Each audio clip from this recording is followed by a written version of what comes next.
So we are going to take multiple images and make it into one image to make a panoramic. So the first thing I'd like you to do is to go to Bridge and to make sure that you see your files for the panoramic. You can see that it is 4 files. And then what we will end up with is, if I go back in here in Bridge in Lesson 5, we will end up with the skyline image. Okay, we are also going to change the actual sky too, so it might look a little bit different than this. Okay, so to do this, the first thing that we're going to want to do is we're going to go up here to File. We're going to do something called Automate, and we are going to do a photo merge. Once we get in here, we can see that we have lots of different things that we can do with a photo merge. We have auto perspective, etc. One of the things that I need you to do is to make sure all of these items are checkmarked. Okay, we do need the content aware, fill transparent areas, the geometric distortion correction, the vignette removal, and the blend images together. We need all of those on. Now these are all in a folder, but I'm going to go ahead and make sure that I choose files up here. So we are going to use files. We are going to browse, and we are going to go find that files for Panorama. And we need all 4 of these. So I'm going to just click and drag upward, or I can hold my, click on one and hold my shift key down to select all of them. And I'm gonna go ahead and say open. Once I hit that, I can see that it adds all 4 of them in here, and I will want to do a perspective. We're going to click on perspective. Once we are done, we're going to say OK. It's going to take a moment, and what it's going to do is it's going to open up a new folder, or I'm sorry, a new file, and it's going to auto generate a background because I put that content aware fill. This area here, right up here, is the area that was filled in. So any of this overlapping selection is the area that was filled in by the generative fill. And so when we're done with that, we're going to go ahead and do a deselect, which I can hold my command key down and hit D, and it will allow us to deselect.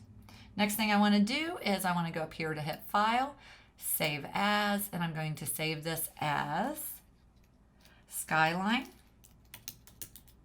_working, and then of course our last name, first name, .psd. Make sure that that is attached to that. Next thing that I want to do is I want to say save, and I'm going to merge all of these layers. So I'm going to go up here to Layer, and I'm going to say flatten image, or I could say merge visible, but I'm just going to flatten the image. Next thing I want to do is I want to brighten this image up a little bit, do some adjustments with this time curves. The other day the other lesson we did, with levels. The other day we did curves, today we're going to do levels. So in adjustments, we're going to go down to levels. Inside of levels, we have these little eyedroppers. The top one is for black, like if I wanted to show where the black point of an image was. The bottom one is a white, is for the white point of an image. So basically what I'm doing when I click on this bottom one, I'm looking for the whitest part of this image. So I think it's somewhere in this cloud. So I'm going to click on that cloud, and what should have happened is it should have maybe brightened things up just a little bit. So if I hide this bottom one and show, you can see that it did brighten that up just a little bit. Another way to brighten up images. When you're done with that, I would like you to go ahead and save. So File, Save. And then I would like us to go ahead and flatten the image again. So Layer, Flatten Image. Next thing, I would like us to crop this image, but I also want us to straighten it out because it feels like it's a little crooked. So I'm going to click on my cropping tool.